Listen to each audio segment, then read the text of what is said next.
Piaget noticed that in certain age ranges, children's thinking changes quite substantially because of the reorganization and expanding of understanding that occurs in their natural development.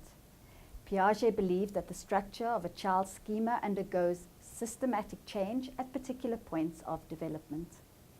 Piaget thus chose to break up the course of development into 4 stages, which reflect the changes in the type of schema available as a child develops and the way these schemas are organized into cognitive structures. Piaget believed that children think in qualitatively different ways in the different stages.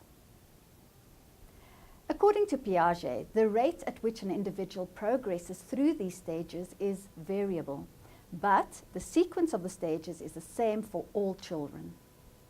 The first stage is the sensorimotor stage, which is from 0 to 2 years.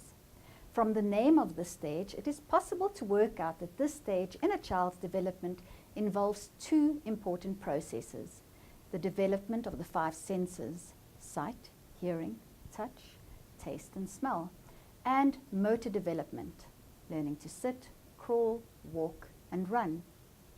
The child begins to form simple schema involving his or her senses and exploratory movement.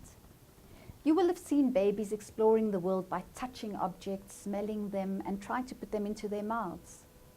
This is their way of making sense of their world in this stage of cognitive development, and should therefore be encouraged. Now, the characteristics of the stage include the following. The child's early random actions change to as the child's total dependence on caregivers to becoming gradually more independent. The child learns to see himself as separate from others. The child seeks stimulation and likes to touch and explore objects. The child learns about her physical environment by using the senses. The child learns that objects are constant, that is, they stay the same, even though they may move from place to place. For example, realizing that a toy still exists even when it is out of sight behind a piece of furniture.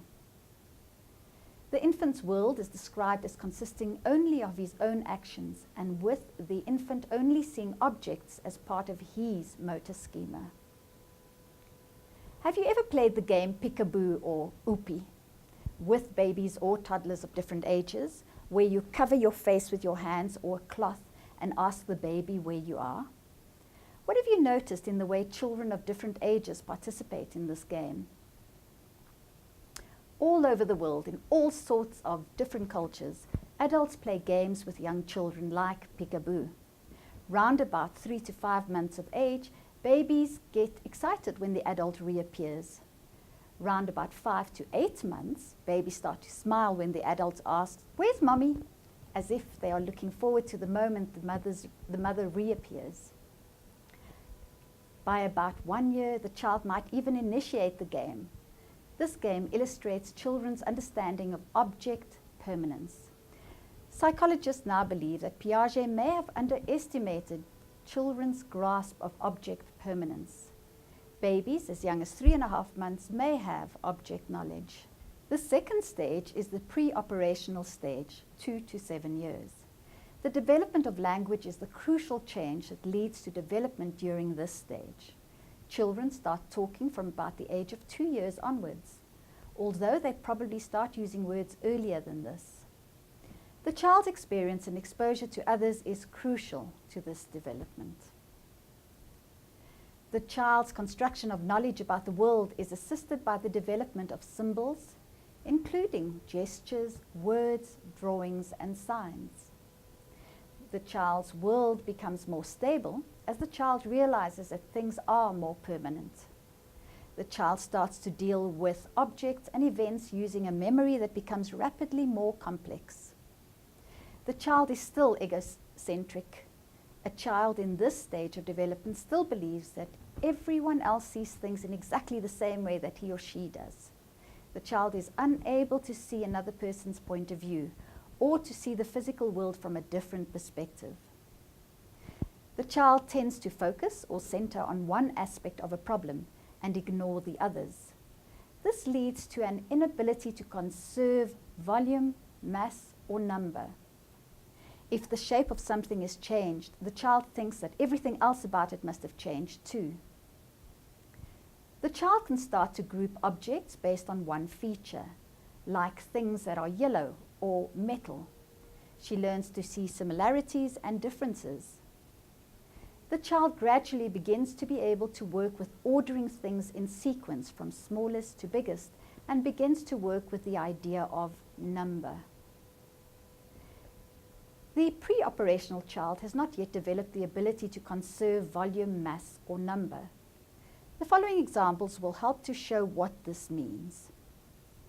A mother pours 2 identical glasses of cold drink for her children, aged 3 and 4. The 3-year-old wants her juice in her special cup with a handle. The mother pours the juice from one of the glasses into the cup. The other child starts to complain that her sister has more juice than she does.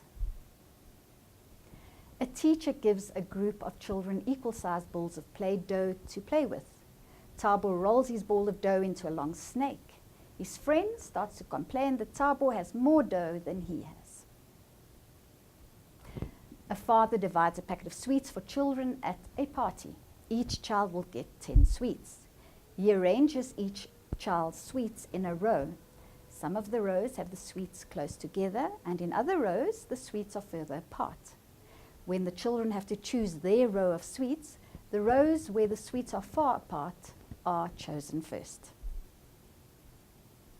These examples show that simple, visible changes can easily mislead a child at the pre-operational stage into thinking that much more fundamental changes have occurred. As the juice was poured into a different shaped container, the child believed that there was now a different volume of juice. When the play dough was rolled into a long, thin shape, Tabo's friends thought there was more dough in the snake because it was longer. Children choose the rows of sweets that are longest, thinking that there are more sweets in those rows. These are examples of children who do not yet have the ability to conserve. According to Piaget, this ability develops in the concrete operational stage of development. Now, the concrete operational stage, 7 to 12 years. In this stage, children become increasingly able to think logically, step by step. Hence, they can perform a sequence of operations. Information is managed if it is concrete, that is, based on real objects and events that the child experiences. Children learn to manipulate figures and symbols, which are representations of reality, and they begin to solve problems in a more orderly way, though they may use trial and error for quite a while. They realize that certain changes can be made without altering everything, and that these changes can be mentally reversed to the original condition. The different shaped glasses of juice, Play-Doh, or rows of sweets in the previous examples would not mislead a child in this stage of cognitive development. Children in this stage develop the ability to classify. They are able to group objects according to a number of characteristics. The child develops a better understanding of time and space.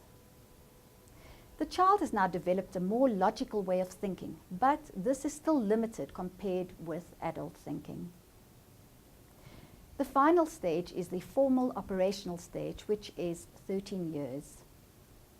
A person in this stage of development is able to make generalizations about the world and to engage in mental trial and error before taking any actions. This is the stage where the person becomes increasingly able to work with ideas and abstract thinking.